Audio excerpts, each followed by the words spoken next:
تایبەتە بابراوی خەڵاتی نووسیار بۆ کتێبی یەکەم بۆ ساڵی 2021 لە بواری شعردا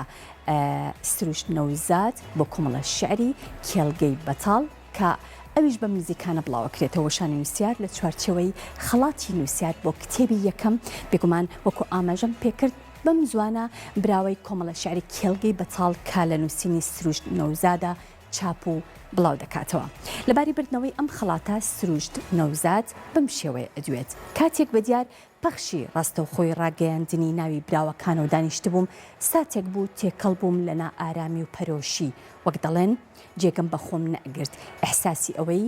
کە بینیم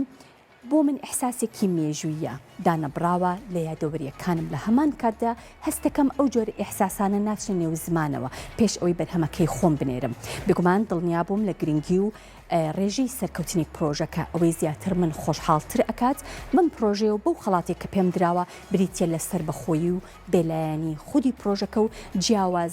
جیاوازبوونی لە بەرامبەر کۆی ئەو پرۆژە ئەدەبیانەی کە تا ئێستا هەبوون و هەن چ لە ڕووی دڵسۆزی و خەمخۆری لە ئیشکردن و جدیبوونیدا چ لە ڕووی دەستنیشانکردنی ئەو کەسانی کە دەیانکەنە دادوەر و لیژنەی هەڵسەنگاندنی بەرهەمەکان پرۆژەکە